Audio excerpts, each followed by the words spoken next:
Hello, my friends. Hello, and welcome once again to stately Vaughan Manor, where Roger and I have returned for the Robert E. Howard Show. It's the Robert E. Howard Show once again.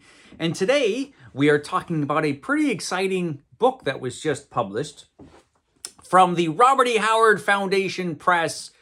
We have this. This is The Early Adventures of El Borak from Robert E. Howard, by Robert E. Howard.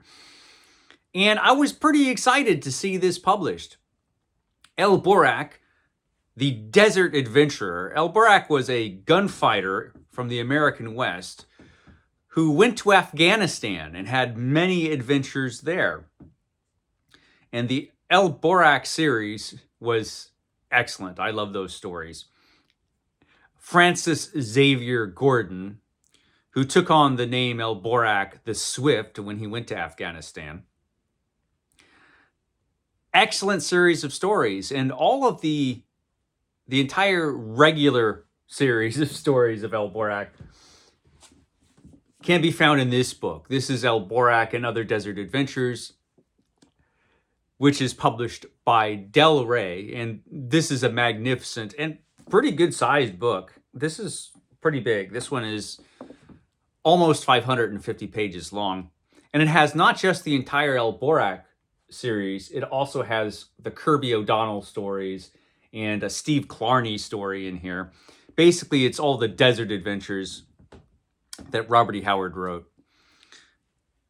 And it's wonderful. So the El Borak stories are straight adventure stories. No supernatural shenanigans going on, no monsters except for the occasional giant ape, But no supernatural goings on. No wizards, no swords, no sorcery. Well, there are swords. Actually, there are lots of swords. I strike that. But no sorcery. Swords without sorcery. Stripped down adventure stories. Great stuff. Fast moving adventure. And El Borak is actually a character that Robert E. Howard created pretty early in his career.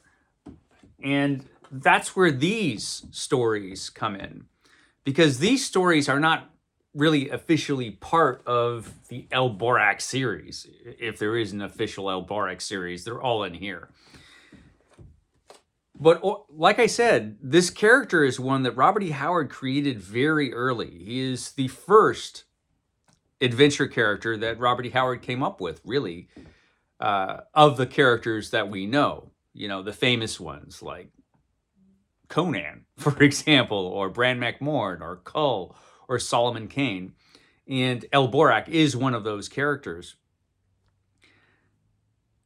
And it took a long time for this character to really develop in Robert E. Howard's mind. He's not a character that just sprang fully created in his brain. It took him a while to create this character. And so there are a lot of stories starting pretty early in the 1920s that he wrote about this character that just never saw publication.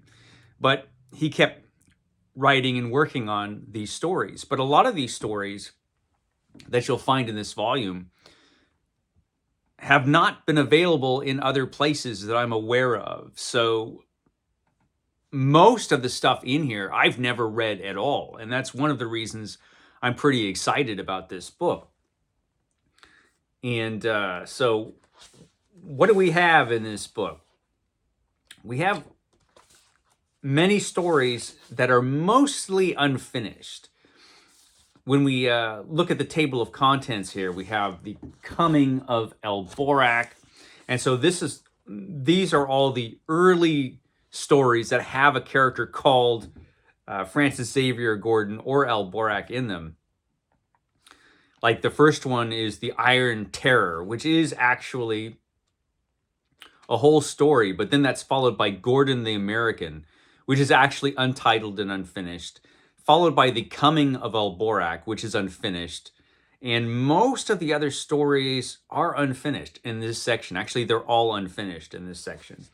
And then we have Lal Singh Oriental Gentleman, which are a couple unfinished stories, but there are a couple finished stories there. Then we had The Adventures of Yar Ali Khan, And there's one finished story and several unfinished stories there. Then we have Steve Allison, the Sonora Kid. It has one full story there, the Sonora Kid Cowhand, and a bunch of unfinished stories there. Then we have Miscellanea, and then we have some cool stuff in maps and sketches and lists at the end, where we basically have Robert E. Howard listing things, making maps, and some of his original drawings are in here, which is pretty cool. This is my personal favorite right there. And so this book is kind of for the completist. If you're really, really, really interested in this author, and I am, then here we have a bunch of his writing that just is not available anyplace else.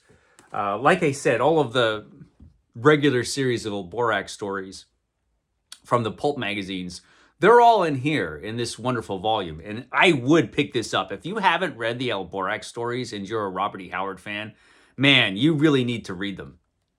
They're fantastic, fantastic, fast-paced action-adventure stories. Like I said, no sorcery, no monsters, mostly, but just great adventure stories.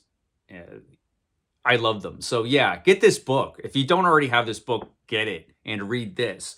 And then if you're really intrigued by the character, definitely pick this up. This is pretty exciting. This is an example of what the Robert E. Howard Foundation does, in that it takes all of the writings that are not available anyplace else nowadays, that are all out of print or have never been in print, and they publish them in these really wonderful books. And I really love I really love this cover. This cover is done by Mark Wheatley. He does all the covers in this new series from the Robert E. Howard Foundation Press. And I like this one because it actually has a Tyrannosaurus Rex sneaking up on Borak. I'm assuming that's Borak. And he's sneaking up on him. It's like, don't turn around, man. I've got you. It's great. This is one of my favorite covers that he's done. And it shows a very different scene. Borak never ran into any dinosaurs in the stories I've read. So this should be interesting.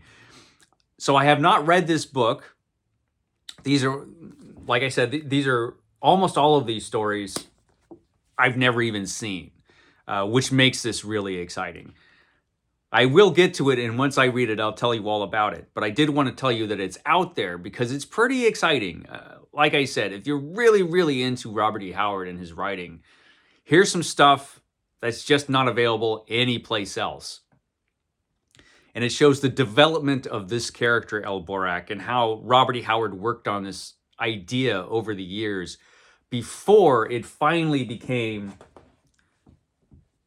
the character we know as Borak in this exciting series of stories. So yeah, here you go. Borak, The Early Adventures, available now from the Robert E. Howard Foundation Press. Okay, guys, I will catch you next time.